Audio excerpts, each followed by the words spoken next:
मशरूत व्यवस्था किसके शासनकाल में लाई गई थी? मशरूत व्यवस्था किसके शासनकाल में लाई गई थी? तो मशरूत व्यवस्था जो है ये किस शासक के शासनकाल में लाई गई थी? बताइए। मशरूत व्यवस्था ये शेर शाह के शासनकाल में लाई गई थी। ठीक है, आगे बात करते हैं। अकबर द्वारा चलाया जाने वाला सोने का सबसे बड़ा सिक्का क्या था? अकबर के समय बना चलाया जाने वाला सोने का बड़ा सिक्का संसद था। संसद 101 तोले के समान था और 101 तोला सोना के बराबर यह सिक्का था। ठीक, संसद नाम था। दहसाला व्यवस्था कब से प्रारंभ की गई? दहसाला बंदोबस्त को टोडरमल बंदोबस्त भी कहा जाता है और अकबर के समय की सबसे बड़ी भू राजस्व व्यवस्था की महत्वपूर्ण विशेषता है ये। और ये जो है 1581 में प्रारंभ की गई। 1581 में, ध्यान रखिएगा कब प्रारंभ की गई ये? 1581 में। ठीक है, 1581 में। आगे बात करते हैं। मुगल काल में वाकिया नवीस का प्रमुख कार्य होता था। मुगल काल में जो वाकिया नवीस होता था वो समाचार लिखने वाला न्यूज राइटर होता था। ठीक है, समाचार लेखक। आगे बात करते हैं। कौन सा कथनों पर निम्न कथनों पर असत्य कथन का चयन करें? असत्य कथन का चयन करें। असत्य कथन कौन सा होगा? तो बाणभट्ट ने हर्षचरित की रचना करी है, सही है। विल्हण ने विक्रमांक देव चरित की रचना करी है, सही है। चंद्रबरदाई ने पृथ्वीराज रासो की रचना करी है, सही है।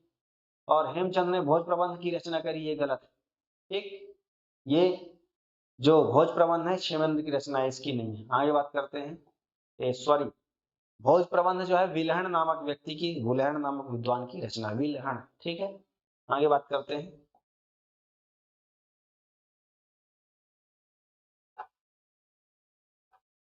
ऋग्वेद, ऋग्वेद प्रथम वेद है, सबसे प्राचीन वेद है, भारत का सबसे पुराना ग्रंथ है और इसमें 10 मंडल हैं। हर मंडल के अलग अलग ऋषि कहे जाते हैं कि इनको रचा है। ठीक, और कहा जाता है कि जो ऋषि इन्होंने रचा है ये देववाणी को रचे हैं, भगवान की भाषा को, भगवान की वाणी को, भगवान के लेख को।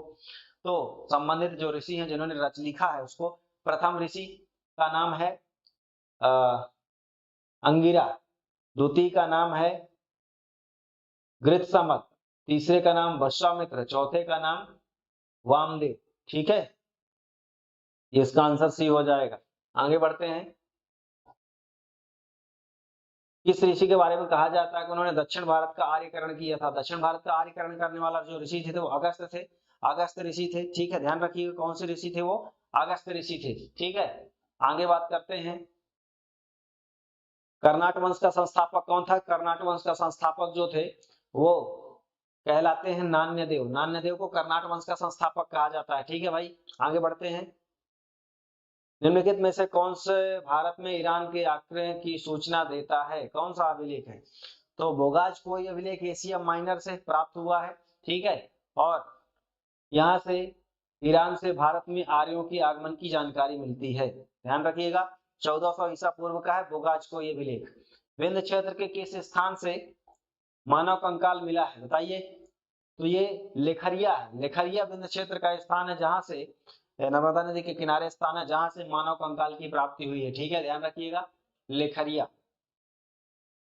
सातवाहन अभिलेख में प्राप्त होने वाला निवर्तन शब्द क्या निर्दिष्ट करता है? तो सातवाहन अभिलेखों में निर्दिष्ट करने वाला शब्द जो है ये जो बताता है निवर्तन एक प्रकार की भूमि माप को बताता है। ठीक है, और ये सातवाहन काल के संबंध में था।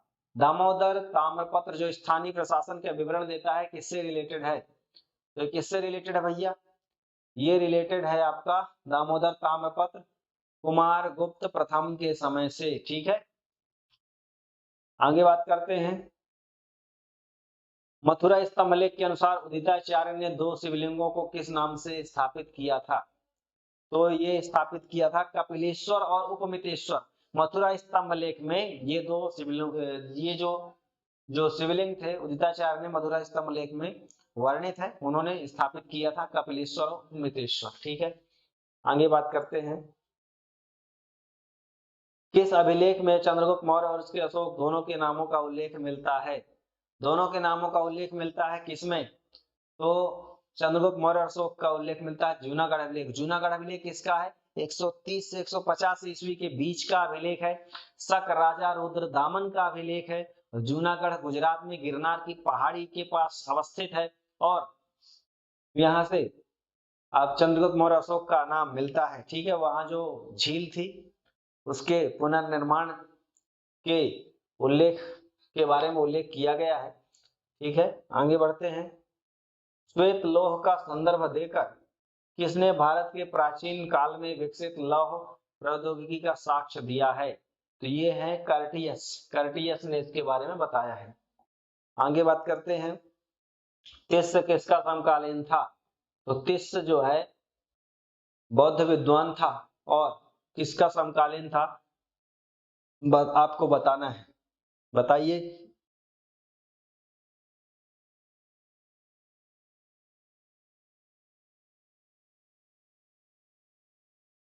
ये है अशोक। अशोक के शासन काल में ये जो तीसरी बौद्ध संगीति हुई थी पाटलिपुत्र में, उस बौद्ध संगीति के अध्यक्ष रहे हैं मोगलीपुत्र तिस्स। ठीक, और ये अशोक के समय में थे, ध्यान रखिएगा। आगे बढ़ते हैं। सिकंदर और पोरस के बीच जो झेलम का युद्ध हुआ था वो कब हुआ था? सिकंदर और पोरस के बीच झेलम का युद्ध हुआ था 326 बीसी में। 326 बीसी में ब्यास नदी के किनारे पोरस के बीच लड़ाई हुई थी सिकंदर की। सिकंदर विश्व विजय का सपना लेकर भारत के पर आक्रमण की कोशिश करी और जब पोरस से लड़ा जीत भी गया, लेकिन पोरस के व्यक्तित्व से प्रभावित होकर उसने उनका राज वापस लौटा दिया और उसकी सेना ने आगे बढ़ने से इनकार कर दिया और फिर वापस चला गया। 323 बीसी में इसकी मृत्यु हो गई सिकंदर की। ठीक, वह सिकंदरिया का रहने वाला शासक था जिसकी महत्वाकांक्षा साम्राज्य विस्तार थी और पूरे दुनिया में विश्व विजय का जो पताका है उसको फहराना था और धन संपदा को लूटना भी उसका उद्देश्य हुआ करता था। ठीक, जब उस पोरस से लड़ाई लड़ा था तो उसने लड़ाई लड़ने के बाद कहा था कि आपके साथ कैसा व्यवहार किया जाए? तो पोरस ने कहा, एक दोस्त जैसे दूसरे दोस्त के साथ करता है, एक राजा जैसे दूसरे राजा के साथ करता है। तो फिर सिकंदर ने उसको अपना दोस्त बना दिया, साम्राज्य लौटा दिया। आगे बढ़ते हैं। अशोक के अभिलेख किस लिपि में लिखे गए हैं? अशोक के अभिलेख किस लिपि में लिखे गए हैं? ब्राह्मी लिपि में भी मिलते हैं, खरोष्ठी में भी मिलते हैं, ग्रीक और आर्मेयिक में भी मिलते हैं। ठीक, तो तीनों हैं इसके आंसर। नेक्स्ट बात करें, शेरशाह सूरी का मकबरा कहाँ है? शेरशाह सूरी एक अफगान वंशी शासक था और ये 1540 से 45 ईस्वी तक दिल्ली का शासक बना और सूरवंश की स्थापना करी। ठीक, और बाद में फिर हुमायूं जो है मुगल शासक बन गया। तो इसके समय 1540 से 45 जो 5 वर्ष का शासन काल रहा शेरशाह सूरी का, उसने बहुत बड़े बड़े कार्य किए, जैसे जीटी रोड का निर्माण कराया, जो हमारे वर्तमान नेशनल हाईवे 1 और 2 है उसको मिला दिया जाए तो अमृतसर से ये दिल्ली तक का, इसको हम जीटी रोड कहते हैं।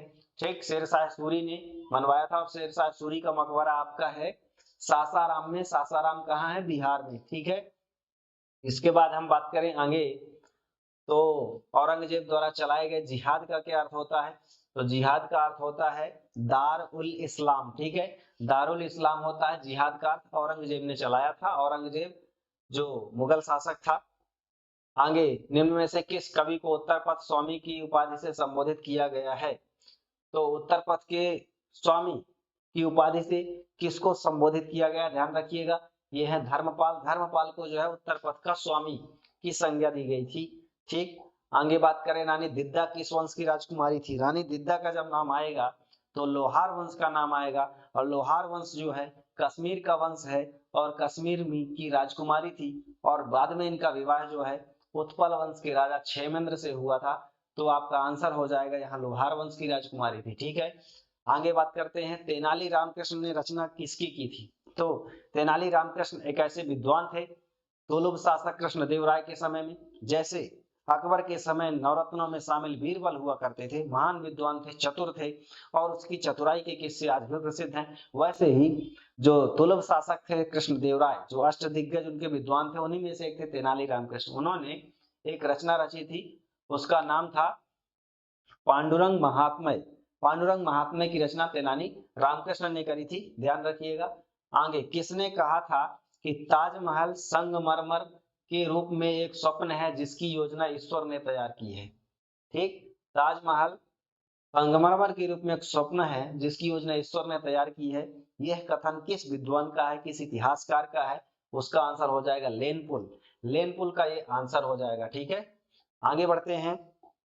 कौन सा मुगल बादशाह बीड़ा बजाता था। वैसे जो कला और संस्कृति है उसका उन्नयन मुगल काल में कई शासकों के समय में हुआ, जिसमें से अकबर ने भी रुचि ली, जहांगीर ने भी ली, शाहजहां ने भी ली, लेकिन औरंगजेब के बारे में ये बहुत कम मिलता है। उसे कहा जाता है कि उसने विद्वानों को, संगीत और गीत गाने वालों को अपने दरबार से हटा दिया था। फिर भी बीड़ा बजाने के बारे में कुछ साक्ष्य प्राप्त हुए हैं सिक्कों आदि से, तो औरंगजेब इसका आंसर हो जाएगा कि बीड़ा बजाता था। ठीक, इसका आंसर हो जाएगा बीड़ा बजाने वाला। और अकबर ने कब दीन इलाही धर्म की स्थापना करी थी। आप यदि कोई भी एग्जाम दे रहे हो या अभी एमपीपीएससी का मेंस का पेपर देखिएगा, उसमें लिखा है कि अकबर को राष्ट्रीय सम्राट के रूप में क्यों जाना जाता है, अकबर एक महान शासक था। कैसे? तो अकबर एक इस्लामिक शासक था, मुगल वंश का शासक था, लेकिन उसको महान या राष्ट्रीय सम्राट कहना किस तरह से न्यायोचित है, उसके ऐसे कौन से कार्य थे जो उसको महानता की श्रेणी में लाते हैं, तो उसी का एक प्रयास था दीन इलाही धर्म। दीन इलाही धर्म उसने 1582 में चलाया, और एक ऐसा धर्म था जो एक ईश्वरवाद की बात करता था, एक ईश्वर की बात करता था, सबको समान रूप से मानने वाला था, सभी समुदाय के लोगों को एक करने और पूरे देश को एकता के सूत्र में बांधने का प्रयास किया था उसने। धार्मिक रूप से देश बटा हो तो उसको एक धर्म में लाकर और समानता के रूपी धर्म चलाना, सबको एक सद्भाव और प्रेम भाईचारे के साथ रखना, उसका यह प्रयास था। इसीलिए अकबर को राष्ट्रीय सम्राट और महानता की संज्ञा दी जाती है। तो इस